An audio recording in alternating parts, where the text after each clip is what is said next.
Hello, and welcome to the Hello You Show, where we talk about big dreams and taking real action. Through transformative stories, a bit of neuroscience, and real conversations, this show is here to help you explore creating your next level life with authenticity and passion.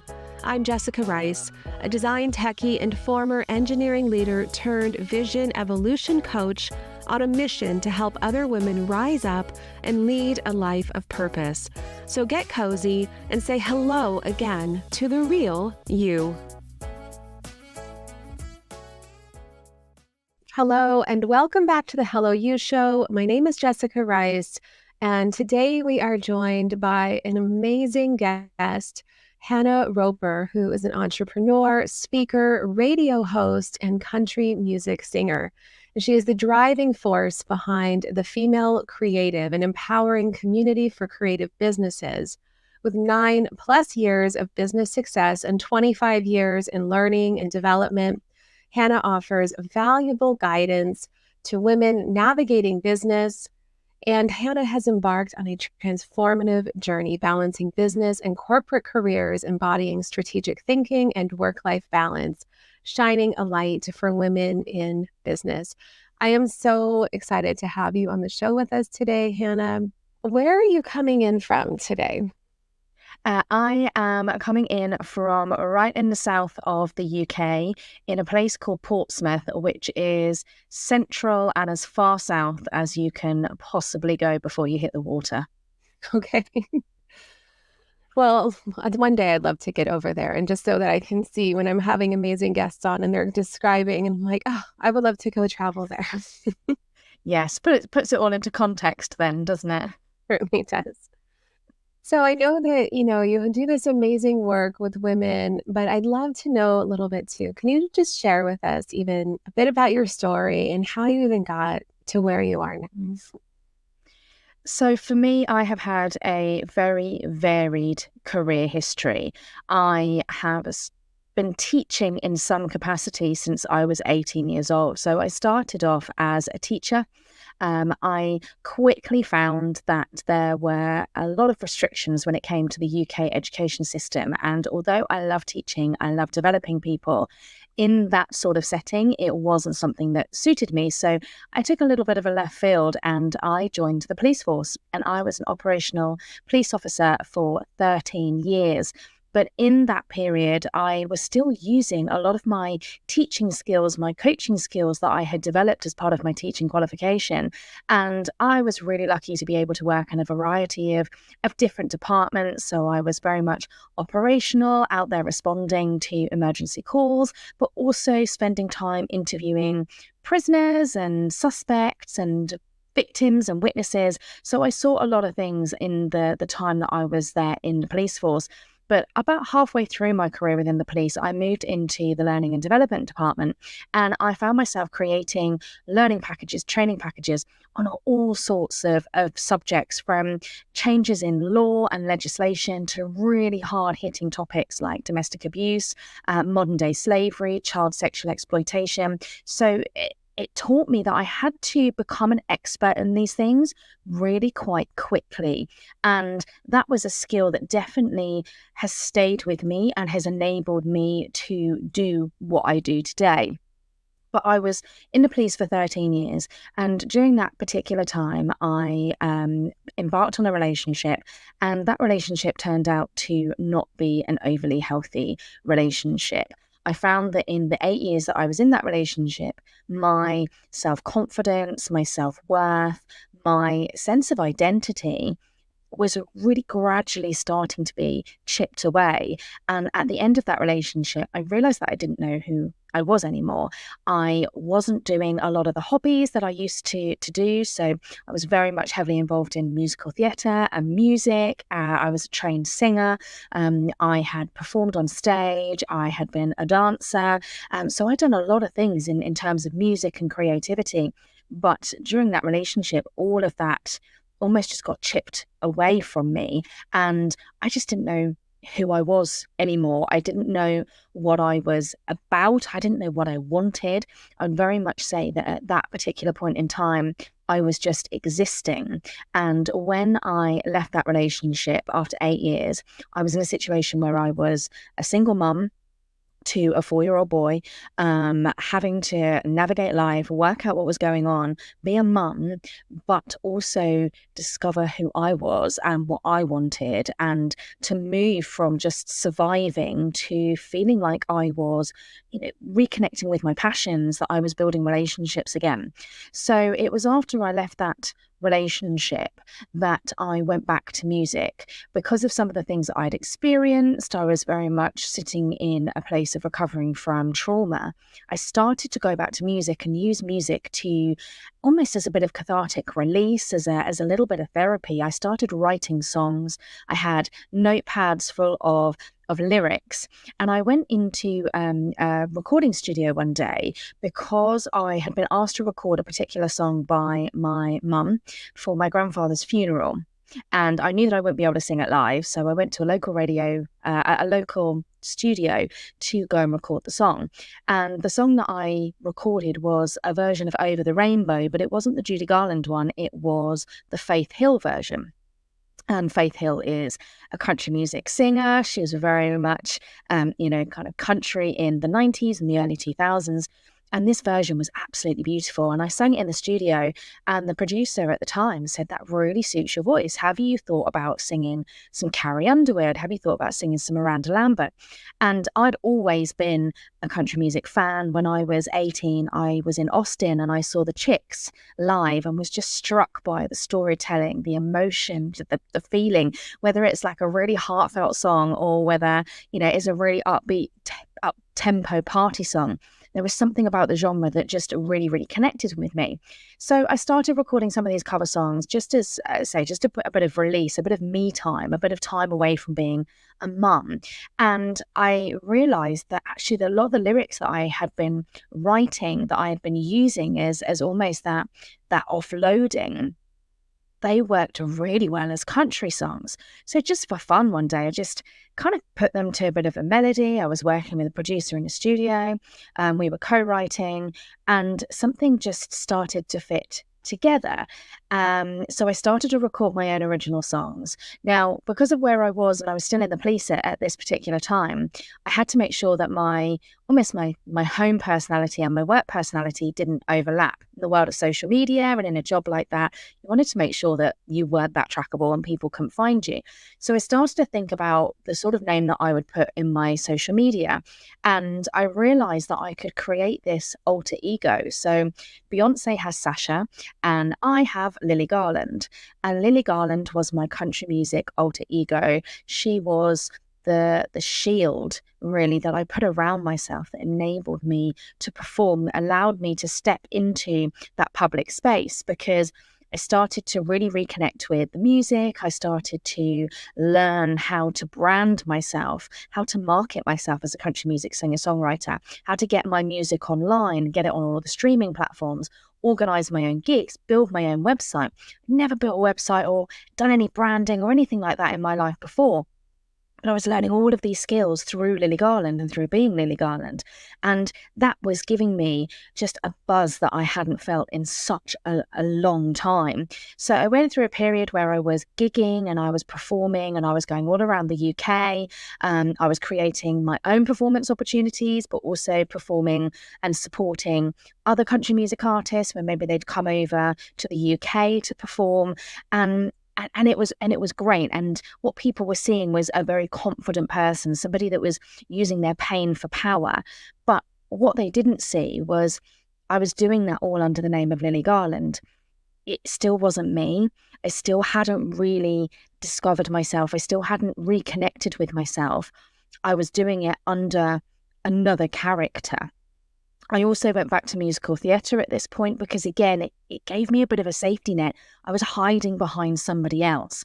I was very much living under different characters, under the name Lily Garland. And that was a great thing. And it really helped me. And it was absolutely a huge chapter in my journey. But I wasn't being truly authentic because I was still hiding behind this character. So in that particular time period, I decided to create almost kind of my my second business, my second brand, if you like, which was Country on the Coast Festival. So because my son was getting older, because I had at that point met my now husband, it was becoming harder and harder to travel to gigs. And in the UK, we have a thriving country music scene, but it's very much in the Midlands and up north, and I'm as far south as you can go. So I thought, well, why not create my own festival? Why not create my own thing? And one of the patterns, I guess, you'll see in everything that I do is I will have an idea and I will take action and I will figure the rest out later. I will learn it as I go. And I didn't just do a 1-day festival because, that would be silly. I started with, 2.5 days. It was across a whole weekend. And the first year we, had a really successful year. We had artists traveling from all over the UK to come and perform. We had international artists that were wanting to come and perform. We had a fantastic audience and we made a profit in that first year. And I thought, again, I'm onto something. But I was still doing it behind the character, behind that shield of Lily Garland. I still wasn't truly being me. I wasn't being Hannah. And it was a fantastic opportunity. It's, something that's grown. We've just held our 4th year. It should have been our 6th year, but let's not talk about the pandemic. That was a really fantastic opportunity for me. But again, at that point in time, things were going really well. My life was moving on. I was very lucky and privileged to be able to access therapy and professional support and professional help, which absolutely helped with me kind of rediscovering myself. But I still felt that I wasn't living authentically. I still hadn't shown the world me yet. Now, during this particular time, I was singing, I was performing, I had the country music festival. I'd also decided to leave the police and I embarked on a new career in the world of aviation. I didn't know anything about aeroplanes apart from to go on holiday, but I had all of my learning and development experience, all of my coaching that I had been developing, defining my own method in the way that I coach for so many years. And all of that then transferred over into this brand new industry. And things were going really well. I was still under this kind of character of Lily Garland, but life absolutely hugely was on the up. And then the pandemic hit and everything stopped. I couldn't sing anymore. I couldn't run the festival anymore. And I got put on furlough from this brand new job that I absolutely loved.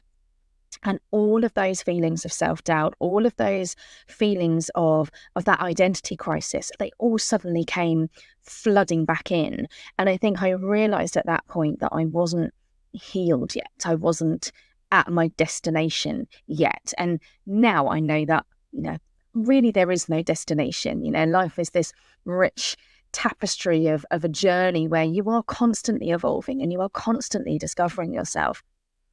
But it really, really shook me. And I joined an online community with other women where we would just have like virtual coffee, where we would do maybe online journaling. We would talk about social media and almost like how to use social media for people that were running businesses.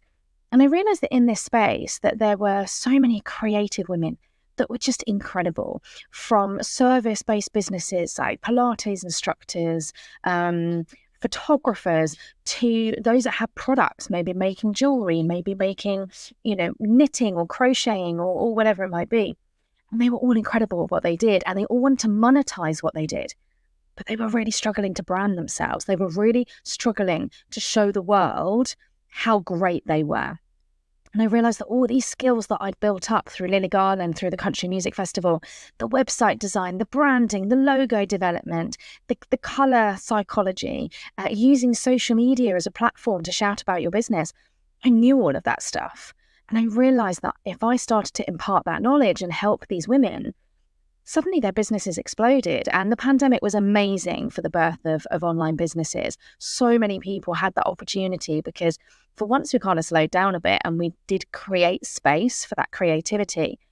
And I realized that my creativity was not wrapped up in the music because that's what I thought. I thought that I was only creative when it came to music. I wasn't an artist. I wasn't a writer. I wasn't a poet. I couldn't paint. I couldn't draw. I couldn't do pottery. I couldn't sew. I wasn't a creative.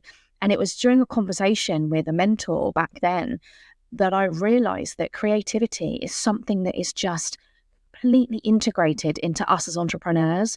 We have creativity in our thoughts, we have creativity in our problem solving. And I realized that I had this message to share with other women, to show them that they're creative, to give them the skills, to give them the tools to be able to brand themselves as a business, be able to grow and monetize something that they were passionate about. And that's when the Female Creative was born.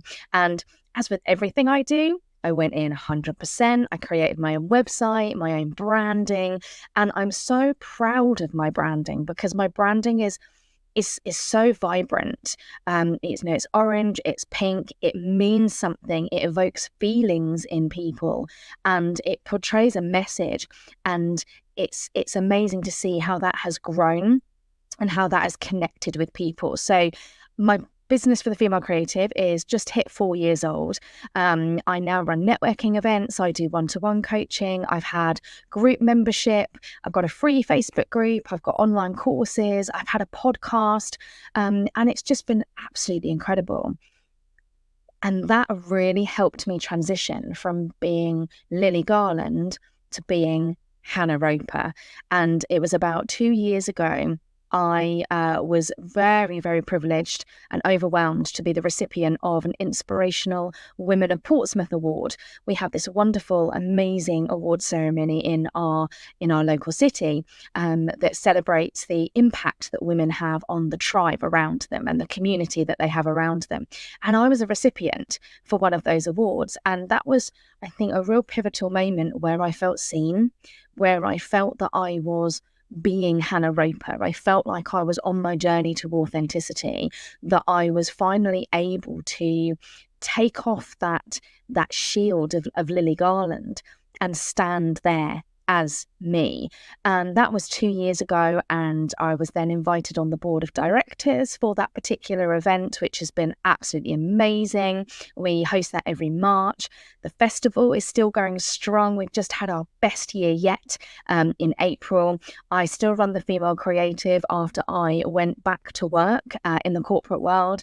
And for me, I want to be able to demonstrate that it is possible to balance running a business alongside having a corporate role, because it's not as simple always as saying, follow your passions, follow your dreams. There are financial implications. Some people aren't ready to move from the corporate world into running a business full time. And some people still have things to learn. And I think there's absolute crossovers with a lot of the skills, a lot of the experience that you can have in a variety of different roles that you can then actually translate into running a business. And I also recently, a year ago, taken over a radio show, which I host every Wednesday. And that's my creative bit. That's my passion project. That's where I can just, play the music that I love and talk to the audience and just share what's going on in the country music world. And I do all of these things alongside each other. And I want to show that it can be done. And I think I'm finally in that place where I'm being me and I am living authentically, and I don't feel that I have to hide because I've done enough work and I've experienced things that have allowed me to stand in my space and share my story. Wow, that is so amazing. All of the things that you have been able to accomplish since even the kind of the impetus of what you were talking about, where you were working in the police department and doing all of this other, almost forensics type work, and then moving through into this. So you covered a lot of ground in terms of yes, where to kind of begin here. But I'm curious to know, when you were finding your way through even, some of the trauma that you had experienced and how you were starting to create this kind of alter ego for yourself. Where did, can you tell a little bit more about like some of the impetus of that? Because I think sometimes we do kind of start there where, it might be seemingly easier to even be someone else, having that kind of golden shadow, if you will, where we can own that piece before we can even own ourselves to a certain extent. I do think that is almost the first step in the journey. If you're in that space where you don't know what your own values are anymore, you don't know how you want to represent yourself, you don't know the connections that you want to build with people. And I mean, there is that age old phrase, which is fake it till you make it. Now, I think there's two sides to that. I think there's a real negative connotation to that, and a real inauthentic connotation to that. Whereas there's also that ability to be able to start to move forward. And sometimes when we do act in a way, or we create a situation, or we create a persona that maybe we're not truly feeling yet inside, it allows us to experiment. It allows us to take action. It allows us to move forward. And I think for me, being able to create Lily Garland, tying that up with the country music, being able to stand on a stage, sing and perform my own music and feel accepted, that showed me that I could do that. Even though it might have been under the guise of Lily Garland, it still showed me that I could do that. And I think then each day was another step forward. Each month was another step forward. And I was discovering what my values were, what was important to me, which I don't think I would have been able to have done had I not have had this alter ego almost that allowed me to make connections with people, to build relationships. Because I think that's something, especially coming from the relationship that I'd come from, is I'd felt so isolated. I had lost connection with a lot of people, including members of my own family, just because of the situation that I was in. And I think sometimes when we do have a little bit of that fake it till you make it, you start to work things out. And I was always told as a child that knowledge is power. And actually what I've come to realize throughout this whole experience is the power's in the action. And you don't have to have it all figured out. Sometimes you just got to take that first step, and then that next step becomes a little bit clearer, and then that next step becomes a little bit clearer. And I don't think I would be where I am now if I hadn't taken those steps. Mm. Well, it's such an incredibly powerful story. It touches on so many levels in terms of, some of us who've experienced, incredible trauma like what you're talking about, but then also, how do we continue to rise up and become who we are intended to be despite some of those setbacks? And really, how do we leverage them in a way that teaches us something, so that, because it is a part of us, right? It creates an aspect of us that we may not have even learned about ourselves had we not gone through it. It enables us to teach others. What do you feel like then, has been the maybe that greatest thing that you've learned in this journey that you've been on? The biggest thing I think that I've learned, and it's so simple, is to trust my own instinct and trust my own gut. And I saw something the other day, and it did make me think about that a little bit more, in that sometimes, and again, everything has just got so many layers, and I am a huge overthinker and a huge kind of reflector of the experiences that I've had, and myself and my actions and my behaviors and my decisions. I can pick them apart, and sometimes maybe too much in an unhealthy way. But I was reading something recently that was saying that actually it isn't a good thing to say, always trust your gut, because especially with the way that the human brain works is, with fight, flight, freeze, sometimes our brains and our bodies react in a way to keep us safe. And actually that puts a little bit of a shadow maybe over the reality, over the truth. And I think that's definitely something that I've experienced, where I have second guessed myself because I've thought, is this a fear response? Is this a trauma response to what I'm feeling? Or is my gut telling me something that I need to listen to? And I think the importance is being able to reflect, be able to have that inner dialogue. I'm a huge believer in inner dialogue, which basically means I just chat to myself inside my head. But it means that I'm looking at the different angles of that particular decision or that particular feeling.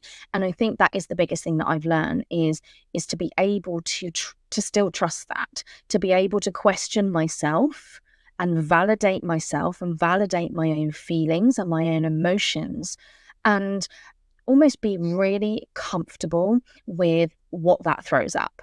Because I think for most of us, especially as an entrepreneur, the way that our brains work, you know when you've made a mistake. You know when you've not acted in the best faith, in the same way that you know you have made a decision based on all the information that you had at the time, and there was no other possible decision that you could have made in that situation and in that scenario. So yeah, to answer that question, I think it's that ability to trust yourself, to trust that if you sit with those emotions, if you sit with those thoughts, that the clarity will come enough to allow you to take action. And once you start to take action, you get that wonderful snowball effect in the real positive way where, you know, the next door opens or the next path reveals itself or that next connection presents itself to you. So yeah, that ability, I think, to be able to trust your instincts, I think that is definitely something that has carried me through everything that I'm doing. Mm. And that's such a powerful message, I think, with, how do we trust our intuition? Because sometimes that lack of trust is exactly why we end up in situations where it's probably not the best scenario, or why we stay in certain scenarios, and speaking from experience too. So that underlying, what's that intuition? And I recognize what you're saying as well is, sometimes it isn't fully 100% correct and we have to like check ourselves. But when we don't have that inner trust with ourselves and the decisions that we're making, then that can also break so many other things. So it sounds like you have started to really obviously find that for yourself. So out of curiosity, then where, is Lily Garland still alive in the country music scene, or is that something that you have now transitioned over to Hannah Roper? It is something that I have transitioned away from, and especially during the pandemic, a lot of singer-songwriters were still performing online. They were doing live streams, and I had real resistance to do that. It just wasn't feeling right, and that again is part of that ability to trust yourself and ability to question, why am I having resistance here? Why am I not just jumping into this, with both feet like I do with other situations and with other opportunities? And it was probably only 18 months ago that I made peace with the fact that Lily Garland was a chapter in my story. She was exactly what I needed at the time when I had her, when I was experiencing that. But now, the whole persona, the songs, the music, I still love the songs that I wrote myself. That is too linked to past me. That is too linked to the trauma, to the heartbreak, to the pain.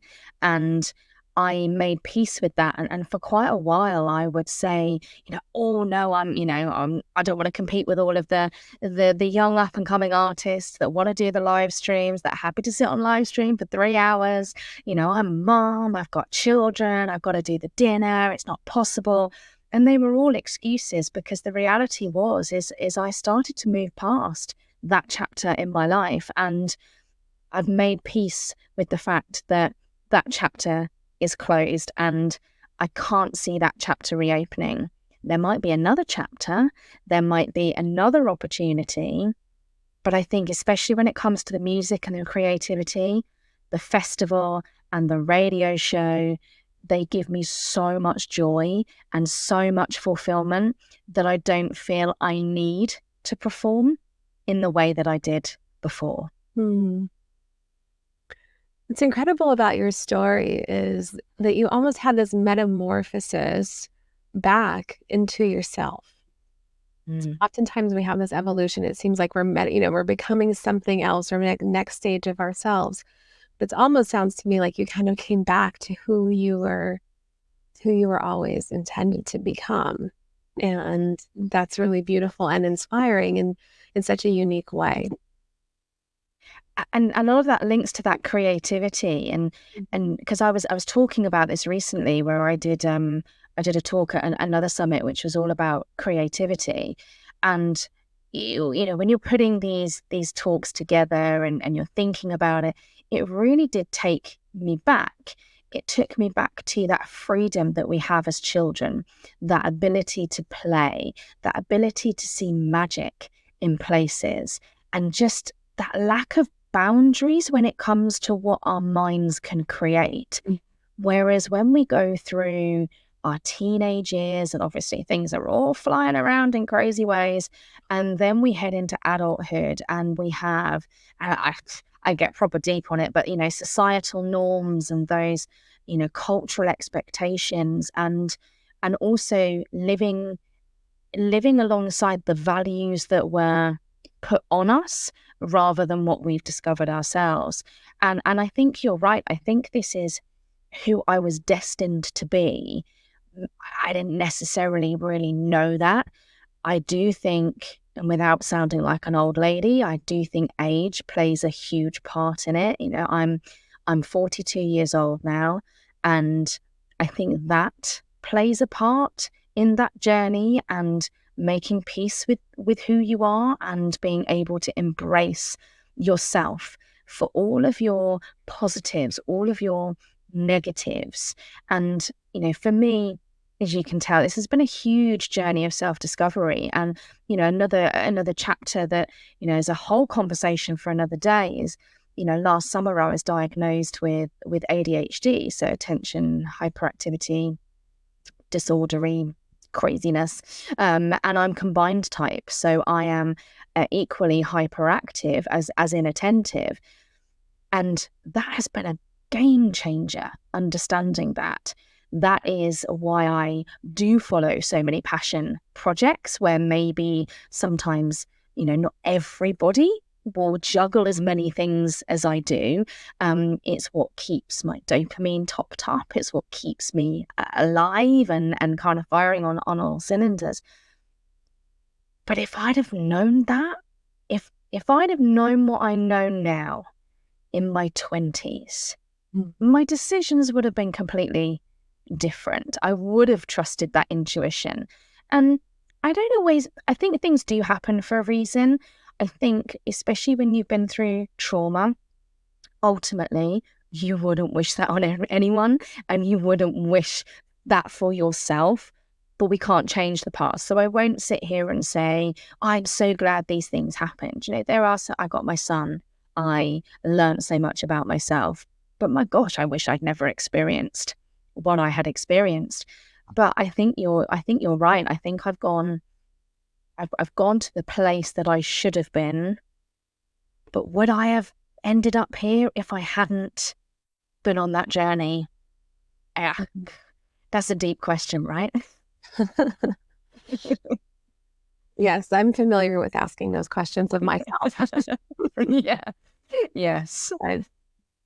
You know, and it is, it's an interesting way that we think about life. And you're right, and as we're getting older too, that wisdom starts to come in, where when we are younger, we are, you know, we have our own insecurities, our own formulations that we're still creating about the world. And as we live in it a little bit longer, we start to see things a little bit differently, and we start to own ourselves in a different way. So I'd love to know about, you know, the female creative as well. Like, what are some of the things that you've noticed, you know, and others that you even are helping as they're starting to bring out those passions through the work that you're doing? There are really common themes.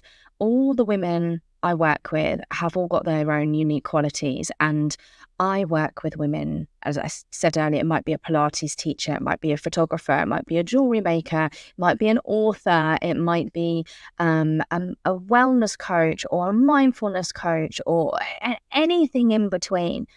But the one thing that I see in every single one of them is that inexperience in going within and validating their own worth.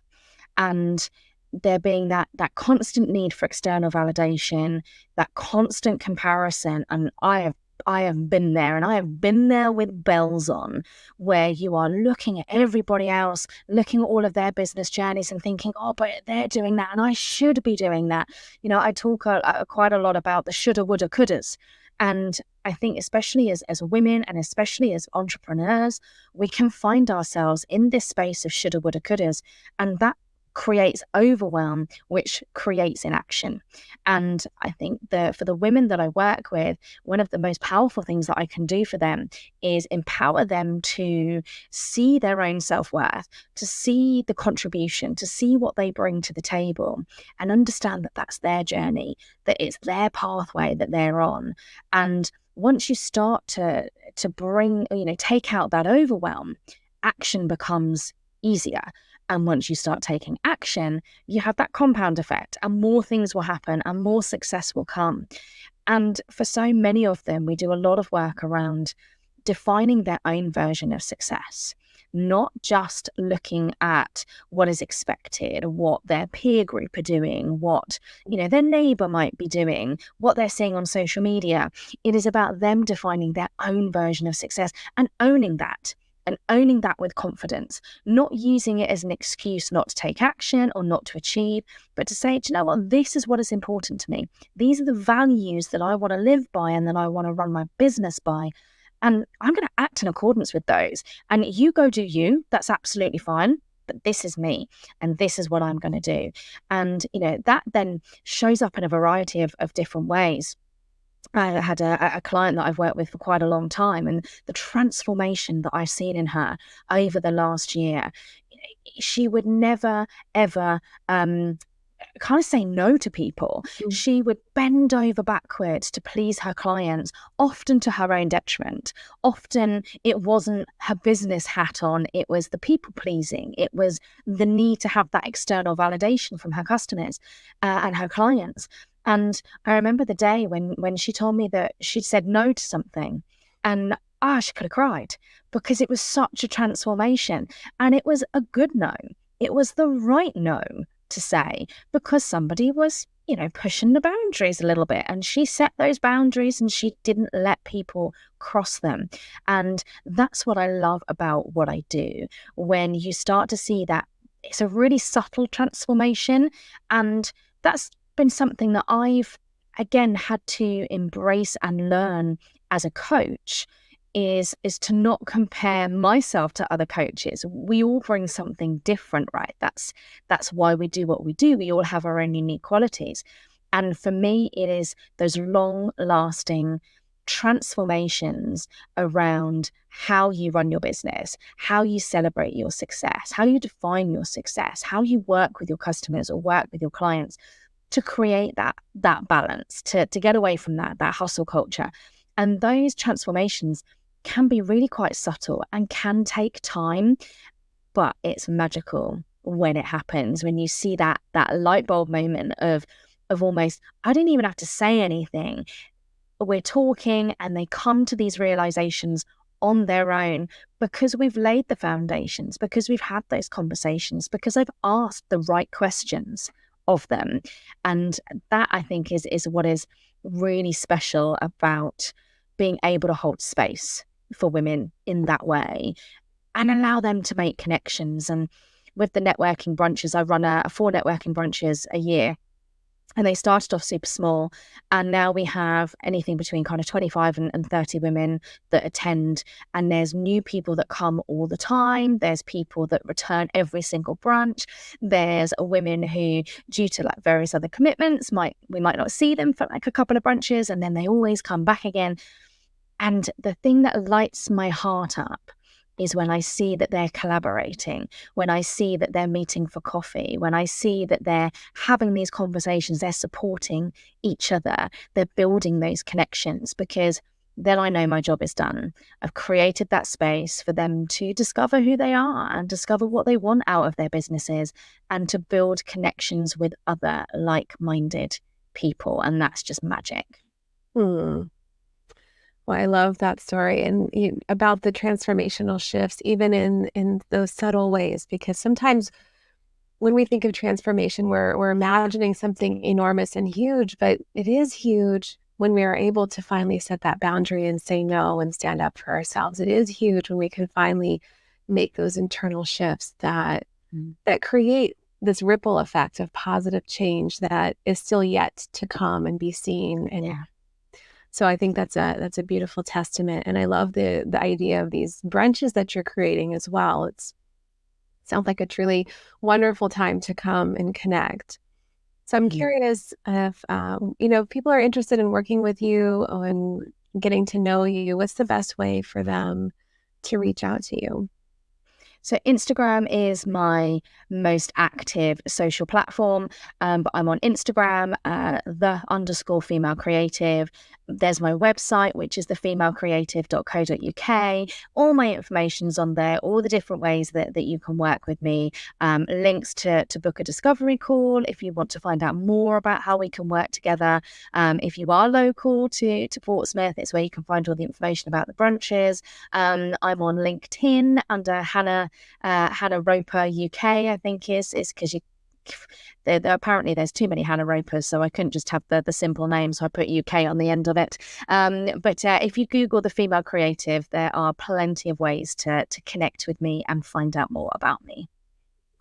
Okay, wonderful. Well, we'll definitely put all of that into the show notes as well so that it's easy to find and connect with you. And I know that you have a summit coming up as well, right? Would you mind telling us a little bit about that?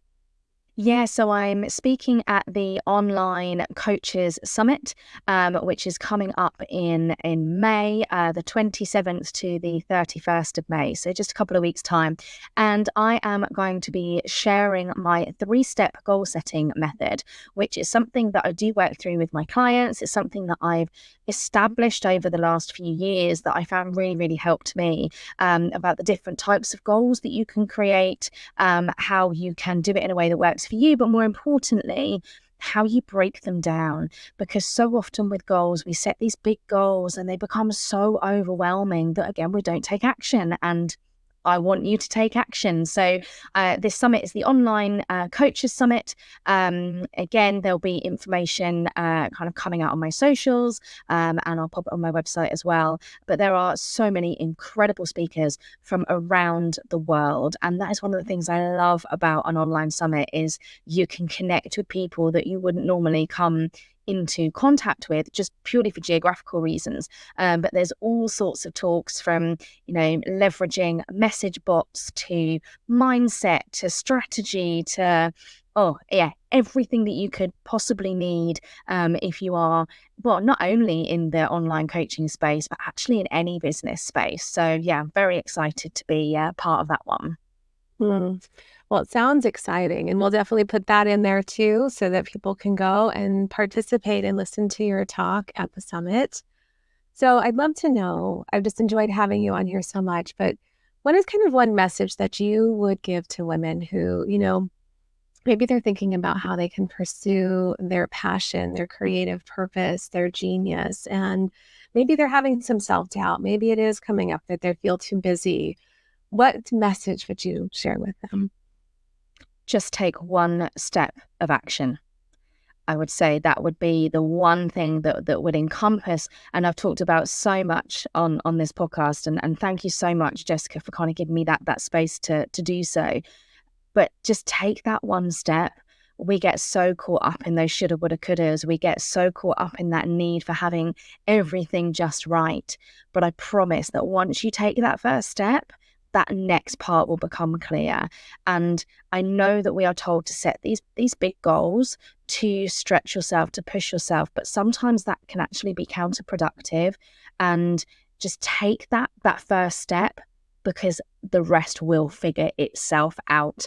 And so often, actually, the destination that you end up at is not the one that you thought you were heading towards in the first place. So just take that one step of action. Such profound advice. I think that we sometimes do. We overthink and overanalyze everything that we're going to do. And I think your point at the end there, where sometimes it isn't, we don't end up fully where we think we are going to be. but it unfolds into such beautiful different ways. And I don't know about you, but I know the journey, it always is inspiring and exciting. The more that we continue to unfold into different avenues, right, that we're working in.